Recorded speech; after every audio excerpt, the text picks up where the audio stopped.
30번 문제를 먼저 보겠습니다. 틀린 것은 이렇게 했고요. 1번. 전세권은 말소 기준보다 선순위 권리라고 하더라도 배당 요구하면 어떻게 됩니까? 소멸. 그죠? 아까 나왔던 겁니다. 2번. 매각 부동산 위에 설정된 모든 저당권은 매각으로 소멸된다. 모든이라고 했지만 맞는 거. 그죠?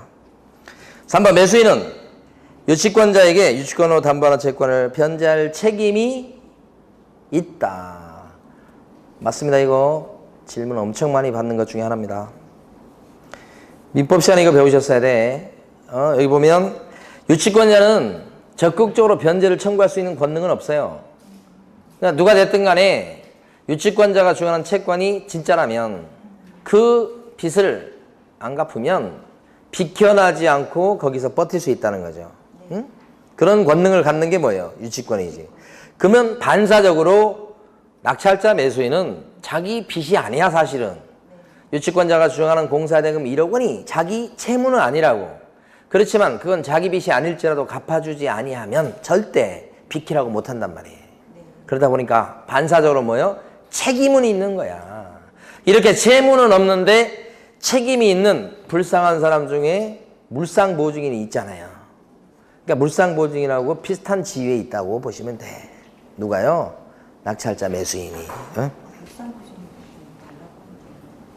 자, 그 다음에요. 4번입니다.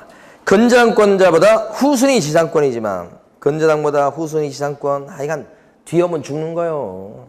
근데 경매 등기보다 선순위래요. 어? 그게 무슨 말일까?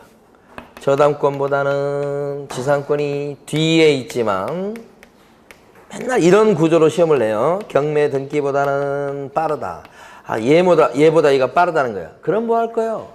이랬을 때 말소 기준은 얘하고 얘가 될 수 있는데 둘 중에 진짜 말소 기준은 얘제니까 여기서부터 없어지기 시작하니까 얘가 살아남을 리가 없어요. 그죠? 그런 뜻입니다. 대항할 수 있다는 말 4번 거짓말이죠. 5번 말소 기준 권리보다 앞에 오는 지상권, 지역권, 전세권은 앞에 오잖아요. 그러면 인수지 인수. 그쵸? 틀린 건 4번이죠. 29번 문제에서요. 배당 순위. 배당 순위에 대해서는 12회 때 출제됐고 17회 때 출제됐고 2번 출제됐습니다. 예, 출제된 지도 오래됐죠. 근데 이제 잘 묻지 않습니다. 솔직히. 근데 이제 한번 내봤는데 배당 순위 이거 할 때 세법에도 이게 나오는 것 같더라고요. 제일 먼저 빠지는 게 비용이 제일 먼저 빠집니다. 비용. 비용 빠지는 거. 그 비용이라고 하는 것은 이제 일단 1차적으로 빠진 게 경매 비용이에요. 그 다음에 세입자들의 그 필요비, 유익비. 여기 그 다음 이게 1등, 그 다음에 여기 2등이에요. 필요비, 유익비. 그래서 B자가 들어가서 B라고 B자를 따서 암기한 거예요. B. 그 다음에 최당우 이렇게. 그 다음에 이름들이에요. 전부 다 임공일. 이게. P. 그 다음에 최당우 이렇게. 임공일 이렇게. 이름들. P. 그 다음에 최당우. 그 다음에 임공일 이렇게. 요게 요 최가 뭐냐면 최우선 면적권. 이 최우선 면적권은 두 종류가 있어요. 소액 임차인. 주택이 됐든 상가가 됐든 소액 임차인이 최우선 면적권에 들어가요. 그 다음에 임금 채권 중에서 3개월치 임금 채권. 그 다음에 3년치 퇴직금. 이런 거. 이런 것들이 최우선 면제로 그 다음에 배당을 받아가요. 여기도 두 가지예요. 요 두 개는 요거하고 얘는 동순위가 됩니다.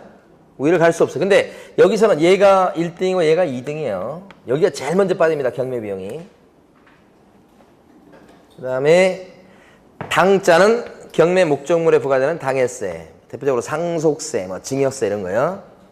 그게 이제 먼저 빠지고. 그 다음에 우선 면제권. 우선 면제권에 해당되는 거 많죠. 저당권도 우선 면제죠. 전세권도 우선 면제죠. 그 다음에 확정일자 받은 임차권도 우선 면제죠. 이렇게.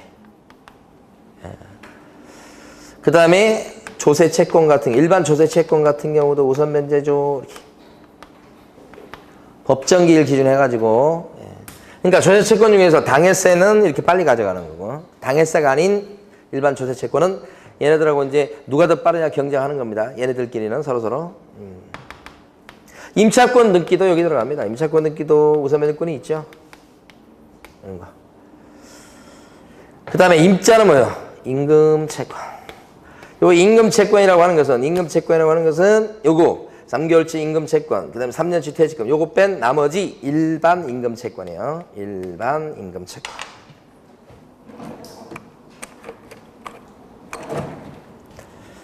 그 다음에 공짜는요. 공과금. 그래서 건강보험료 이런 거. 그 다음에 건강보험, 국민연금 이런 거.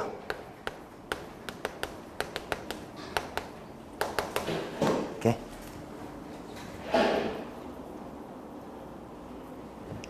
그 다음에 일자가 뭐예요? 일반 채권이지. 일반 채권 중에 가장 대표적인 것이 확정일자를 안 받아놓은 세입자가 제일 대표적입니다. 확정일자 안 받은 세입자는 배당에서 꼴찌예요, 꼴찌 이런 뜻이에요. 이런 순서. B가 1등, 그 다음에 최당우, 임공일 이렇게. 그러니까 여기서 지금 보시면 B에 해당하는 거 있습니까? B. 동그라미 니은번이죠. 비용상환청구권이요. 필요비 유익비 얘기하는 거예요. B. 그 다음에 최우선 면제권이 있습니까? 디귿번이죠. 3개월분 임금채권 나온 거 있죠? 네, 요거 3개월분 임금채권. 그 다음에 비최당. 당해서는 없고요. 우선 면제권이 있습니까? 아, 당해서 있네. 리을번이 있습니다. 리을번. 예, 그러니까 여기서는 지금 저기 니은번, 디귿번, 리을번 이렇게 되죠. 당, 그 다음에 우선 면제권에 해당하는 것도 있습니까? 1번이죠. 기억번이죠? 확정일자마다 임차권이 우선 매도권에 들어가잖아요. 네, 그래서 정답이 2번이죠. 비, 최, 당, 우 이렇게 4개 있는 거예요. 사실은. 네. 비, 최, 당, 우 이렇게. 됐습니다. 이제 앞쪽에 가셔서 빨리 보겠습니다.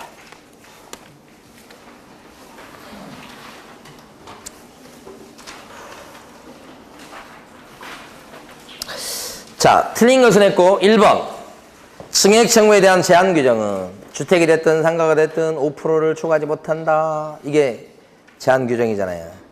자, 임대차가 종료된 후 재계약하는 경우는 적용되지 않습니다. 적용되지 않기 때문에 재계약할 때는 5%, 10%, 100% 올려도 할 말이 없다. 그 얘기죠. 맞고요. 2번. 다세대 주택의 경우 전입신고 시 집업만 기재하고 동호수를 기재하지 않았다면 대항력은 없죠. 네, 다세대니까 호수까지. 3번. 대항력을 갖춘 임차인이라도 저당권 설정 등기 이후에 증액을 한 임차보증금이다 그랬을 때 그때는 저당권자에게 주택을 경락받은 소유자에게 증액 부분에 대해서는 대항력을 추정할 수가 없다. 응? 최근 기출문제 나왔던 건데 이해하시나 모르겠네. 자, 세입자가 있습니다. 세입자. 보증금이 2억이에요. 그 다음에 여기 저당권 설정 등기가 됐습니다. 대출 채권이 건저당이 2억이다. 이런. 그리고 나서 이 세입자가 A 세입자입니다. B 은행이고요. A 세입자가 보증금을 갖다가 재계약하면서 3억을 올렸습니다. 즉 플러스 1억을 했어요. 3억을 올랐습니다. 지금 1억 더해서 누가요? 세입자 A가. 자, 그래서 이제 경매 넘어갔습니다. 경매 등기.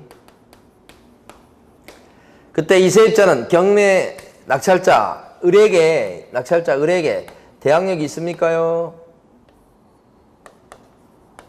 낙찰자 을에게, 매수인 을에게 이 세입자가 대항력이 있냐고요. 인도 프랑스 전입신고 요건을 갖췄다면 대항력이 인정되는 거죠.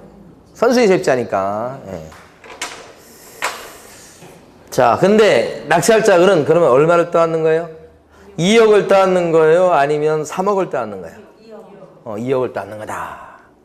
이걸 3억을 떠안는다 그래버리면 3억만큼 이 사람이 입찰 금액이 줄을 건데 그러면 이 사람이 지금 배당에서 받아갈 때 1등으로 배당 받아갑니다. 저당권자 은행이. 근데 그때 받아갈 때 이게 주니까 손해볼 수 있어요. 다 못 받아갈 수 있다는 거예요. 근데 이거 지금 저당권이 먼저 되고 나서 올렸잖아요. 그러니까 올린 거에 대해서는 이 사람과 관련해서 요 금액에 대해서는 대항력을 추하지 못하게 하는 게 맞지. 그래야 이 사람이 보호되겠죠? 그래서 증액 부분은 낙찰자에게 대항할 수가 없다. 이런 거지. 자, 그 다음에요. 4번. 주택 임차인이 지위를 강화하고자 별도로 전세권 설정 등기를 마쳤더라도 주택임대차 보호법상의 대항요건을 상실해버리면 이미 취득해놨던 주택임대차 보호법상의 대항력과 우선면허권은 어떻게 해요? 상실하게 되지요. 다만 전세권 등기에 따른 민법에 따른 전세권 등기에 따른 대항력과 우선면허권은 있을 수 있어요, 여기. 근데 여기서 묻고 있는 건 주임법상의 대항력과 우선면허권을 묻고 있으니 상실하게 되는 겁니다. 이 전세권 등기는 민법에 따른 겁니다. 그죠? 반면에 만약에 주택 임차인이 대항요건을 갖추고 확정일자 받던 임차인이 이사 가려고 하면서 임차권 등기를 내놓고 그 다음에 이사를 갔다 이런 거예요. 세입자가 임차권 등기까지 한 겁니다. 원래 대항요건 갖췄다가 확정일자 받고 임차권 등기까지 하고 이제 이사 가고 주소 옮겼어. 그러면 이때는 주택임대차 보호법상의 대항력과 우선면허권을 상실합니까? 아니요. 유지한다. 그죠? 그건요. 임차권 등기함으로써 유지시키는 게 있으니까 전세권 등기하고 다른 거 아니에요. 그걸 혼동하시면 아무것도 안 되는 거예요. 자, 5번. 확정일자는 먼저 받고 나서 주택의 인도와 전입신고를 하게 되면 확정일자 먼저 전입신고가 나중에 그러면 전입신고 일이 저당권 설정 등기일과 같대요. 그러면 일단 배당 순위가 누가 더 빠를까요? 누가 더 빨라요? 저당권자가 더 빠르죠. 확정일자가 1월 6일 그 다음에 여기 인도 플러스 주민등록 전입신고가 전입신고일이 1월 7일 그죠? 저당권 설정 등기 1월 7일 이런 거예요. 또 이 세입자하고 이 저당권자가 배당에서 경쟁을 할 때 누가 이길까? 이런 얘기죠. 누가 이기겠습니까? 여기서는 여기가 이기지. 이게 다음날로 넘어가니까. 근데 5번에서는 저당권 누가 임차인이 우선한다고 이렇게 반대로 쓰고 있으니까 틀렸죠? 네. 5번이 2번입니다. 틀린 것은 주택의 미등기 전세계약에 대해서도 주택임대차 보호법은 적용되지요. 미등기 전세계약 세입자도 주임법에 따른 보호를 받을 수가 있겠다. 물론 요건을 갖춰야 되고. 2번 광역시대 군지역은 광역시 기준에 따라 최우선 면제를 받을 수 있는 게 아니라 기타의 적용을 받게 되죠. 그래서 2번이 틀린 거죠. 3번 임차인이 주택의 인도를 받고 주민등록을 마친 날 그날 제3자의 재산권 설정 등기일이 같은 날이면 인도받은 날이랑 재산권 등기일이 같대. 그러면 임차인은 재산권 실행으로 그 주택을 취득한 매수인에게 여기서 취득한 매수인은 낙찰자를 얘기합니다. 이 사람한테 대항할 수 있다 없다? 전입 날짜하고 재산권 설정 등기일이 같은 날이다. 그러면 그 전입신고한 그 세입자는 경매형 낙찰자한테 대항력을 주장할 수 없지요. 후순위 세입자가 됩니다. 4번 대항요건을 갖추고 확정일자를 받은 임차인이라도 확정일자를 받아놨습니다. 경매 절차에서 배당 요구의 종기까지 배당 요구를 해야만 우선 면제를 받을 수 있다. 맞아요. 그죠? 우선 면제 받을 수 있는 그런 요건은 세 가지라고 그랬죠? 대항요건 갖추고 플러스 확정일자 받고 플러스 배당 요구해야 되지요? 그래야 우선 면제 받게 되는 겁니다. 4번 임차인이 이기의 차임에게 연체가 있을 때는 묵시적 갱신이 허용되지 않는다. 이거 민법 시간에 공부해 보셨나요? 이기 연체가 있다. 그래서 이게 주택임대차입니다. 이기 연체인 상태에서는 아무 말 없이 쑥 지나간다고 해서 법정 갱신, 묵시적 갱신이 되는 것은 아니다. 그죠? 틀린 건 2번입니다. 3번 틀린 것은 했습니다. 자, 1번은 한번 읽어보시면 되겠고 2번 주택임대차 보호법에 따라 임대차 계약이 묵시적으로 갱신됐을 때 그래도 임차인은 어떻게 할 수 있죠? 언제든지 임대인 보고 나가겠다고 해지 통보를 해버릴 수 있다. 맞습니다. 3번 지방공기업법에 따른 주택사업 목적으로 설립된 지방공사는 주택임대차 보호법상 대항력이 인정되는 법이니 네, 해당되죠. 네, 이게 틀렸네. 4번 임대인이 임대차 기간 종료 6개월 전부터 1개월 전까지 기간의 갱신 거절의 통지를 하지 않았을 때는 그 기간의 만료 시에 전 임대차와 동일한 조건으로 다시 계약한 걸로 본다. 이게 뭐예요? 묵시적 갱신. 그죠? 그러면 임대차 계약 기간은 2년 이렇게 된 거예요. 5번 주택임대차 보호법상 임대차 기간이 끝난 경우에도 임차인이 보증금을 받아 때까지 임대차 관계의 존속이 된 것으로 본다. 이것도 조문이에요. 자, 임대차 기간이 끝났어요. 근데 보증금을 아직 못 돌려주고 있어요. 그러면 임대차 관계는 여전히 뭐요? 존속한 걸로 본다. 자, 4번입니다. 옳은 것은 모두 몇 개인가 했고요. 정답은 3번 3개입니다. 기억번. 이행지시에 빠진 임대인의 보증금 반환 의무는 임차권 등기 명령에 의해서 등기된 임차권 등기 말소 의무보다 먼저 이행돼야 된다. 맞죠? 보증금 반환이 뭐예요? 선이행 의무다. 그거 얘기하는 거죠? 리은방. 대항력을 유지하기 위한 요건으로서의 주민등록은 임차인뿐만 아니라 자녀의 주민등록도 유효하다. 가족의 주민등록도 써먹을 수 있죠? 맞고. 디귿번. 계약기간을 1년으로 정하는 경우 임대인이 2년을 주장하더라도 임차인만큼은 1년으로 항변할 수 있습니다. 이것도 맞지. 리을번. 임차인의 선순위 저당권자에 의해서 경매가 이루어진 경우 선순위 저당권자 여기가 포인트예요. 그랬을 때 보증금을 모두 변제받을 때까지 임차권의 존속을 주장할 수 있다고 그랬는데 보증금을 다 변제받을 때까지 임차권의 존속을 주장하는 게 대항력이에요. 그러면 이 임차인은 대항력을 주장할 수가 있는 임차인이에요? 없는 임차인이에요? 없죠. 왜요? 선순위 저당권이 경매에 실행됐다고 나왔으니 이 세입자는 비영코 후순위 세입자예요. 후순위 세입자는 대항력이 없죠? 보증금 다 받을 때까지 안 나가 있다고 버틸 수는 없죠? 네, 그런 거지.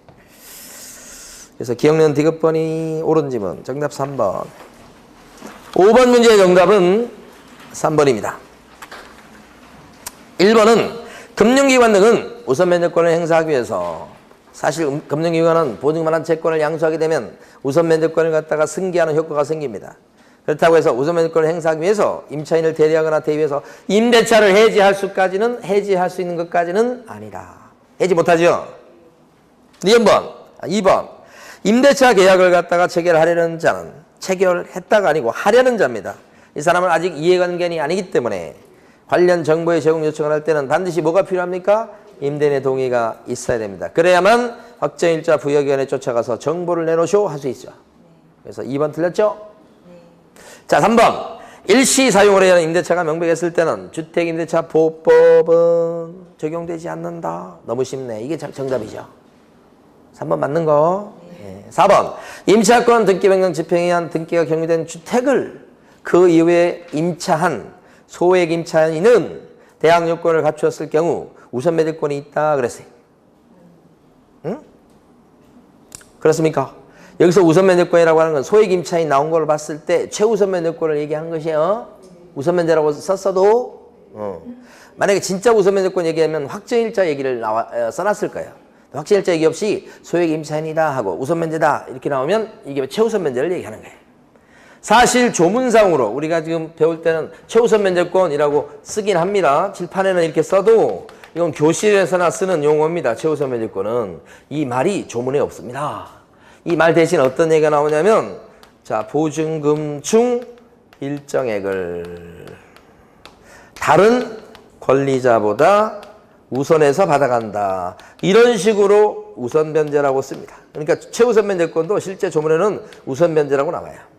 대신 우선 변제 나올 때 앞에가 이런 얘기가 딱 나오면 아, 이건 우선 변제라고 얘기하지만 최우선을 얘기하는구나. 그러니까 최우선 변제권의 징표는 바로 일정액, 그 다음에 딴 권리자 이거란 말이에요. 근데 여기는 그런 말이 안 나왔고 그냥 소액이라고 대놓고 얘기했단 말이에요.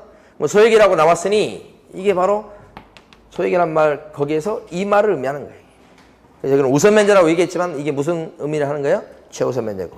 임차권 등기가 된 뒤에 들어온 소액 임차인은 최우선 면제 받을 수 있는 권능은 없지요? 없어요. 5번 임차권 등기 명령에 따라 등기되었다고 하더라도 임차인이 주택의 점유를 갖다가 상실해버리면 임차인은 대항력을 잃는다. 천만에요. 대항력을 유지할 수 있죠? 네. 6번입니다. 옳은 것을 했고 정답은 3번. 1번 임차인이 전입신고를 올바르게 했고 입주했으나 공무원이 착오를 일으켜가지고 잘못된 지번으로 기재를 했어요. 그러니까 전입신고는 올바르게 했는데 공무원이 잘못된 주소에다가 올려놨어요. 전적으로 공무원 책임이죠. 이때는 정정이 될 때까지 대항력이 생기지 않는다. 틀렸어요. 정정이 안 됐을지라도 전입신고한, 올바르게 전입신고한 기록이 남아있어요. 동사무소에. 그 기록 가지고 이 세입자는 대항력을 인정받습니다. 정정되기 전일지라도. 1번 틀렸습니다. 이건 전적으로 100% 누구 책임이에요? 공무원 책임이에요.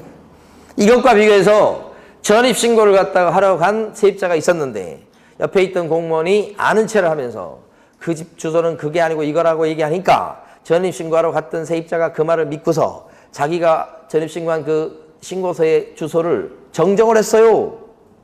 그 공무원 말대로. 근데 공무원이 얘기한 주소가 잘못된 주소였어. 그랬을 때는 대항력을 인정 못 받습니다. 공무원이 옆에서 잘못 얘기한 건 사실이지만 그 잘못된 얘기를 듣고 판단한 사람은 세입자 본인이잖아요. 본인의 손을 탓을 해야지. 옆에 있는 공무원 탓을 하면 안 되는 거란 말이에요. 그거하고 이건 다른 거죠? 자, 2번. 2015년 1월 9일 확정일자를 갖추고 같은 해 1월 10일 주택의 인도와 주민등록 전입신고를 한 주택 임차인의 경우 그랬습니다. 1월 10일 날 전입신고를 했어요. 그러면 우선 면허권은 1월 10일이 아닌데 11일 날 생기죠. 정확히는 0시죠. 2번도 틀렸죠? 3번 경매 기입 등기 후 압류 발생 후 같은 말입니다. 대항 요건을 갖춘 소액 임차인은 최우선 면제 받을 수 있는 권능이 있어요 없어요? 없다. 그죠? 최우선 면제권이 있으려면 대항 요건을 늦어도 언제까지는 갖춰야 돼요? 경매 등기 전 후가 돼서 안 되겠죠? 3번 틀린 거 없다고 했으니까 맞는 거 3번이 맞는 거라고요. 4번 확정일자 없이 대항 요건만 갖춘 임차인은 임차권 등기 변경에서 임차권 등기가 격려되더라도 우선 면제권을 취득하지 못한다. 어때요? 임차권 등기 변경에서 등기가 나면 이 사람이 확정일자 없었다고 하더라도 등기가 되는 순간에 우선 면제권을 드디어 취득한다고요. 4번 틀렸죠? 이해가 되십니까? 진짜 이해가 되는 거예요?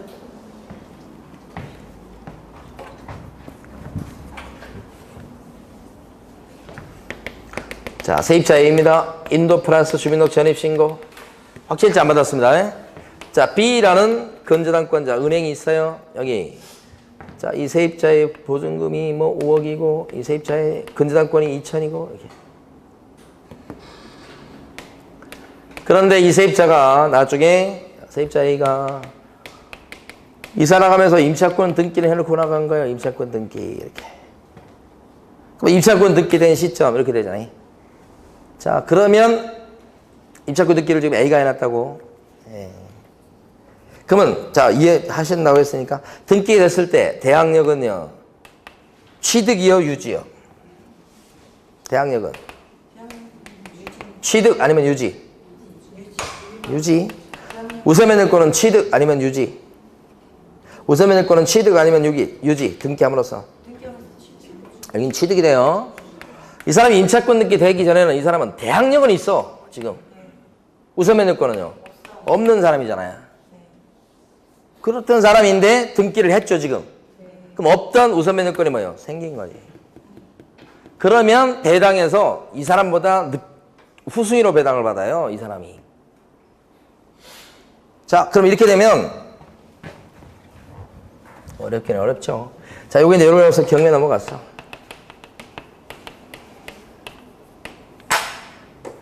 누가 B가 넘겼다고 치고. 이러면 갑의 집이 경매로 을이 낙찰받았다. 자, 낙찰자가 요걸 갖다가 뭐 5억에 너무 많으면 안 돼. 7억에 하면 안 돼. 한 5억에 낙찰받았다 쳐봐. 그럼 어떻게 되죠? 5억에 낙찰받았습니다. 자, 세입자는 대항력이 있나요?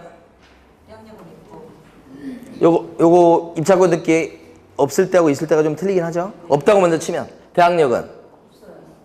대항력은? 있고 5억을 다 낙찰자가 떠나야 되는 거예요. 우선 면허권은? 없지. 그렇죠. 그렇게 되고 이거 해놓으면 어떻게 됩니까 이제? 자, 이걸 했으면 같은 사람이에요 이 사람? 그럼 이때는 대항력은 유지고 우선 면허권은 취득이니까 둘 다 있는 거예요 지금? 그렇죠. 그러면 지금 배당을 일단 이 사람이 배당 요구는 해야 됩니까? 배당 요구 안 하고도 배당에서 받습니까? 배당 요구 안 하고도 받을 수 있는 사람이잖아요. 못 돌려받은 돈이 지금 나오잖아요. 보증 못 돌려받은 돈이 5억이라고 그러잖아요 지금. 그럼 이때 두 개의 대항력과 우선면허권 두 가지 무기가 있는데 그 중에서 지금 우선면허권을 먼저 행사해 본 거예요. 응? 행사해 봤더니 배당이 어떻게 돼? B가 더 먼저 배당 받아가요? A가 먼저 받아가요? B가 먼저 가. B가 먼저 가지. 얼마? 2억. 예. 그 다음에 A는 얼마 가져갈 권리가 있는데? 5억. 5억인데. 그죠?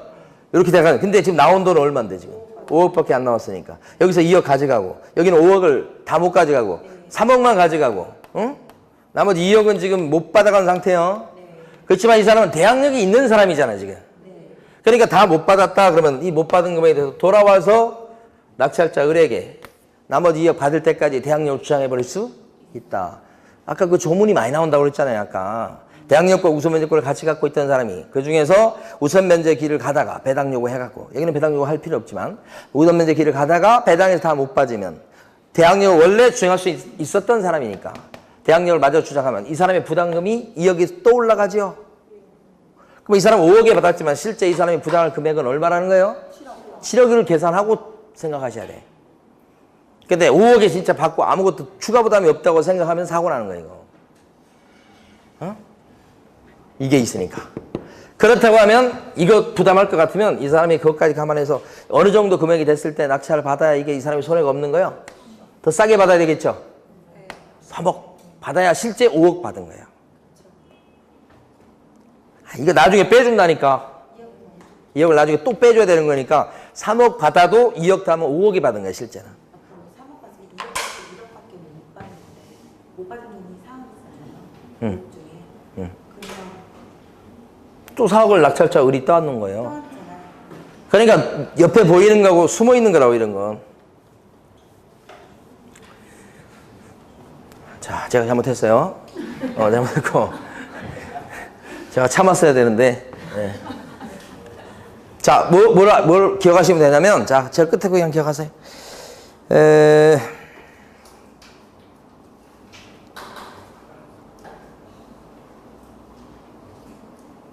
어디에 썼죠? 아까 6번에서?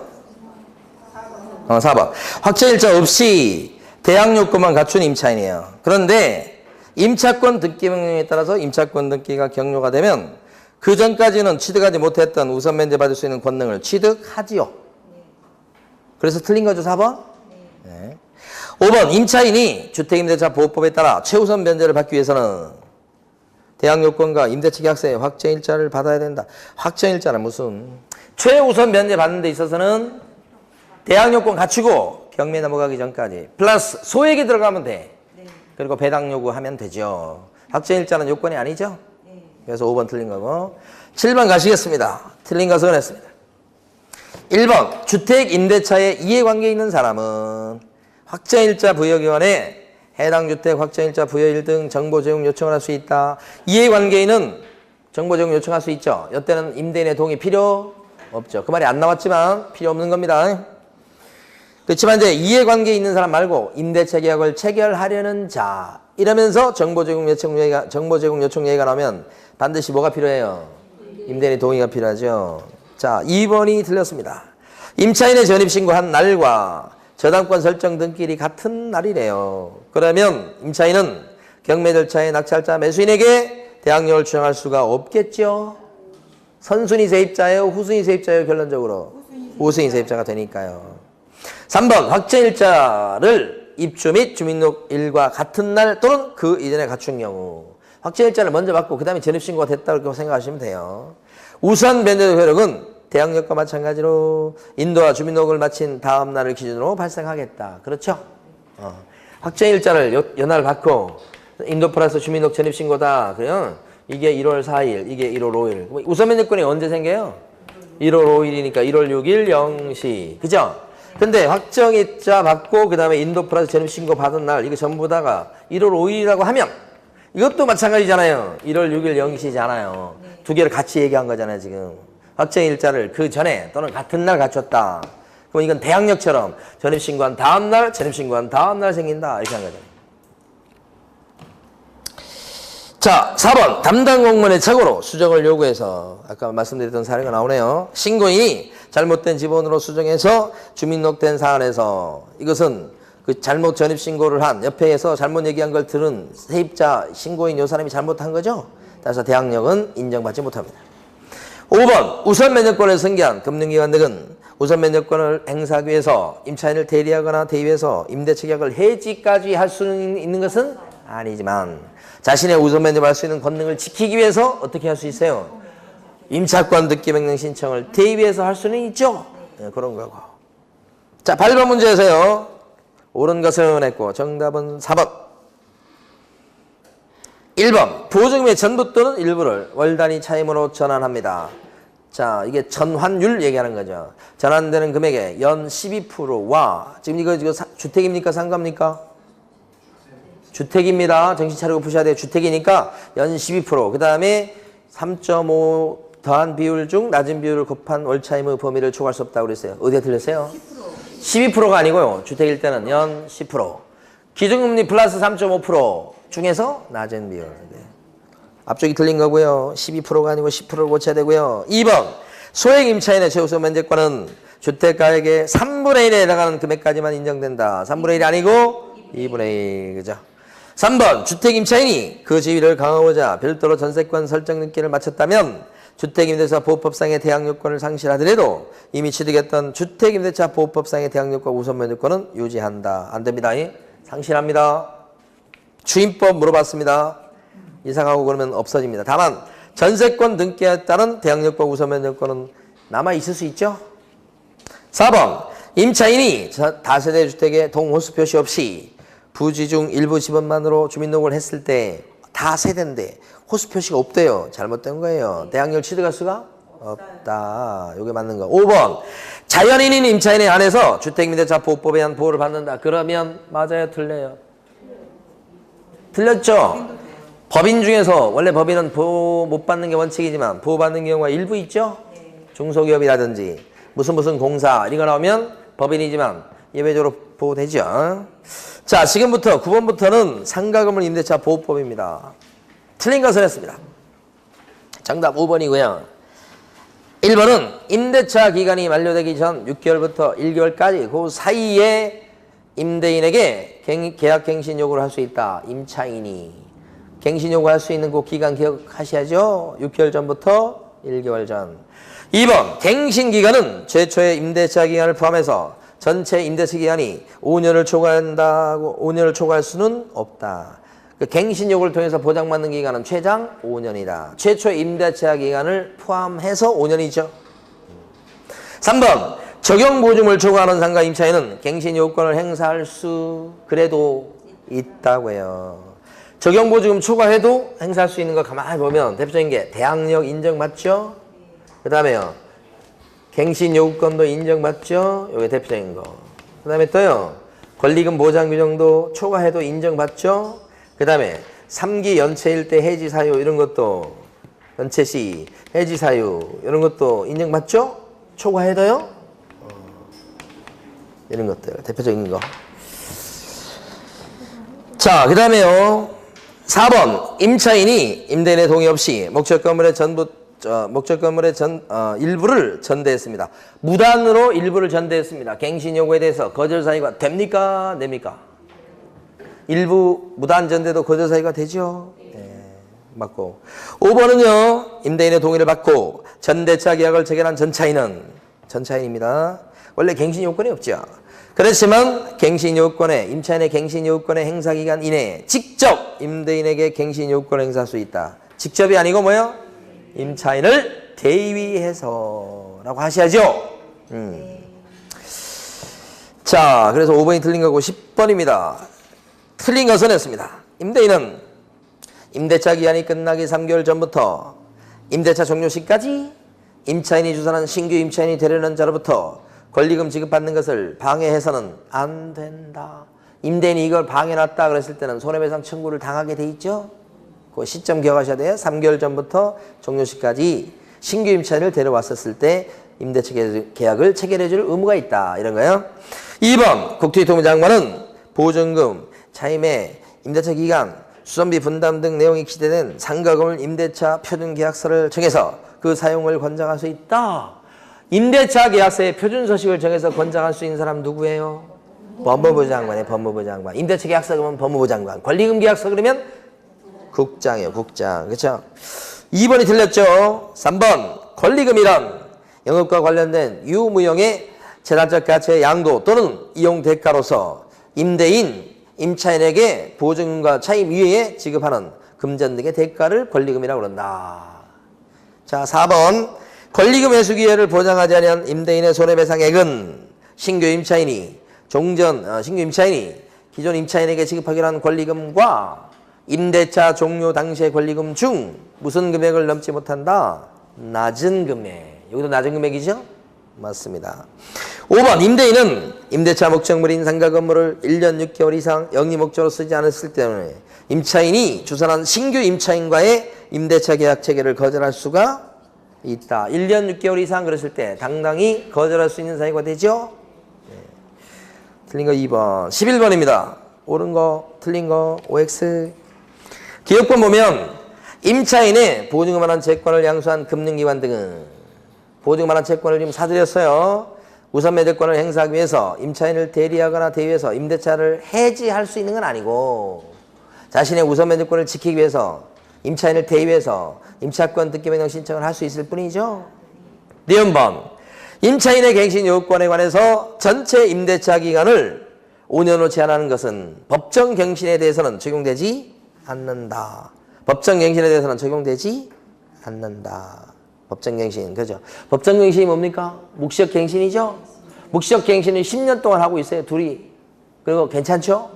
갱신 요구를 통해서 임대인이 어쩔 수 없이 싫어도 들어줘야 되는 갱신 요건은 5년으로 제한을 두지만 법정 갱신은 말을 안 해서 있지.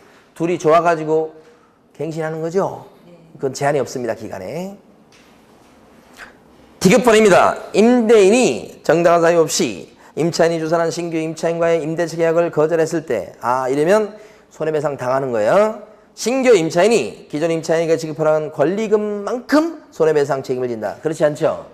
권리금 계약서에 나와 있는 권리금 금액만큼을 손해배상 청구할 수 있는 게 아니고 권리금 계약서에 나와 있는 권리금 그것과 임대차 종료 당시에 감정평가를 통해서 평가된 그 점포의 권리금 중에서 낮은 금액을 넘지 못한다. 이렇게 돼 있죠. 거기 나와 있는 권리금 계약서에 나온 권리금만큼이 아니고요. 정답이 2번입니다. X 동그라미 X 이렇게. 12번입니다. 틀린 것은 권리금 계약이란 신규 임차인에 자려는 자가 기존 임차인에게 권리금을 지급하기로 하는 계약을 말한다. 맞죠? 임대인에게 지급하기로 하는 그거 나오면 안 됩니다. 임차인에게 지급하기로 하는 이렇게 나와야 맞는 거고. 2번 임대차 목적 상가 건물이 유통산업발전법 제2조에 따른 대규모 점포, 준대규모 점포의 일부인 경우에는 상가 임대차법의 권리금 회수 기회 보장 규정은 적용되지 않습니다.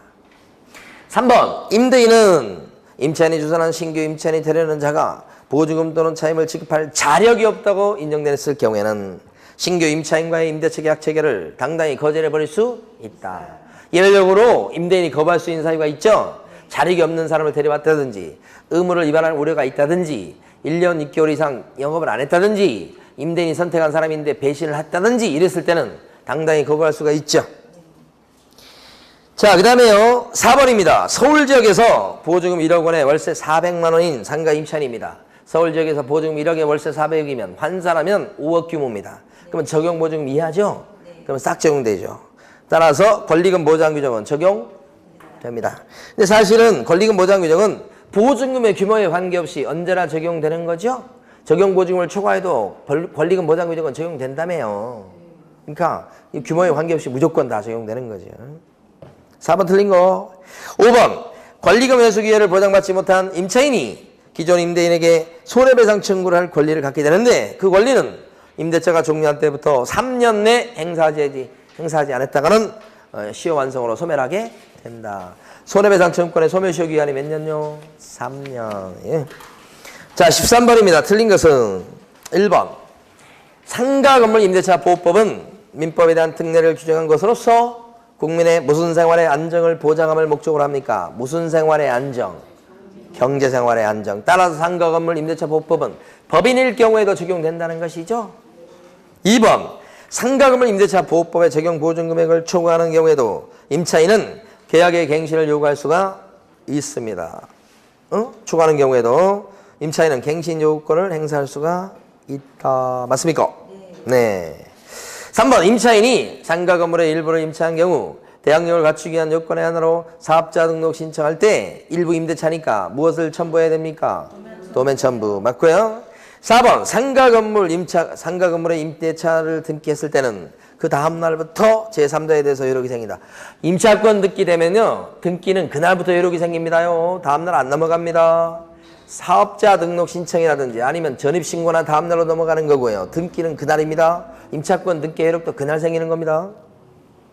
5번 보증금의 전부 또는 일부를 월 단위 차임으로 전환하는 경우 전환되는 금액의 연 12%와 한국은행 고시 기준금리의 4.5배수를 곱한 비율 중 낮은 비율을 초과할 수 없다. 그랬어요. 그래서 요건 상가니까 연 12%, 그 다음에 기준금리 4.5배수 중 낮은 비율. 그죠? 틀린 건 4번이었습니다. 역시 4번도 기출문제 지문에 나왔던 겁니다.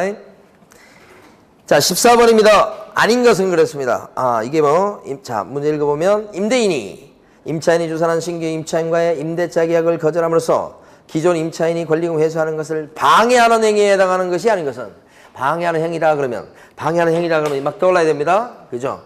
권리금을 임대인이 요구하든지 아니면 받아먹든지 아니면 지급하지 못하게 하든지 아니면 현저히 고액의 차임과 보증금을 부르든지 이렇게 이게 방해하는 행위들이죠.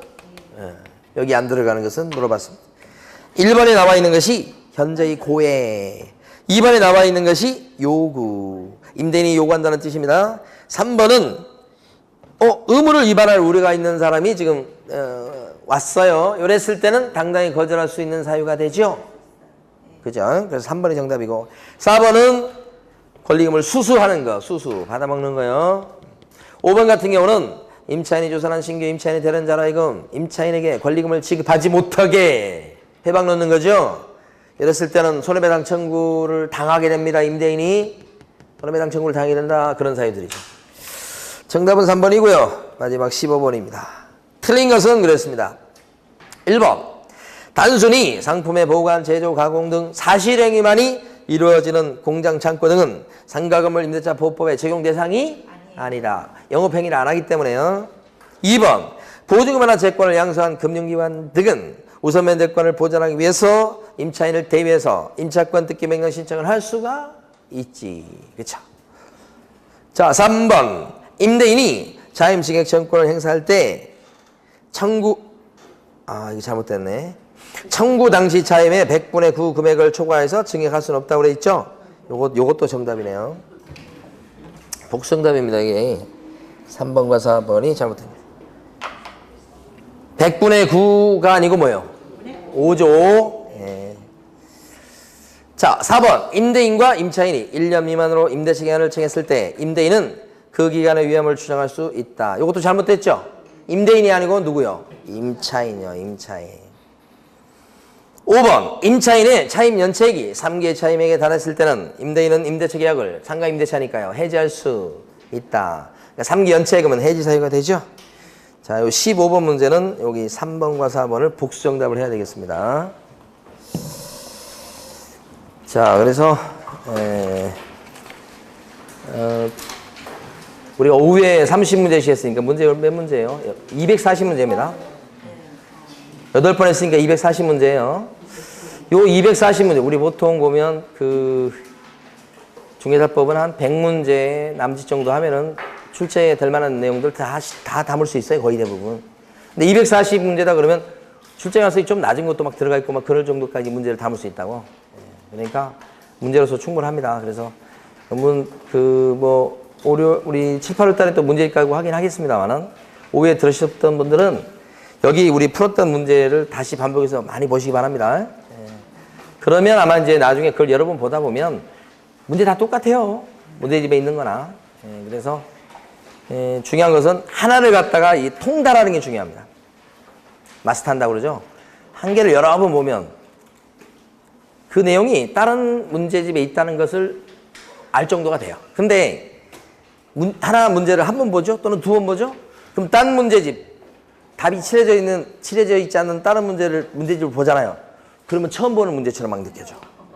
문제가 똑같은데 그거랑. 근데 공부가 많이 된 사람, 이거 옛날에 풀었던 문제 어디 나왔던 지문이다. 이렇게 이게 익숙하게 된다고. 그래서, 여러 문제집을 많이 푸는 거에 중요한 게 아니고, 한 문제집을 반복해서 풀었던 거 또 풀고, 풀었던 거 또 풀고. 그래서 기본적으로 맞출 것을 맞춰서 합격하게 되는 거예요. 합격하는 사람이. 뭐 이상한 거, 구석지에 있는 거, 막 어려운 걸 맞춰서 합격하는 게 아니고. 그래서 기본적으로 지금 5반에 했던 문제 있죠? 이것을 갖다가 반복해서 많이 보시기 바랍니다. 자, 수고하셨습니다.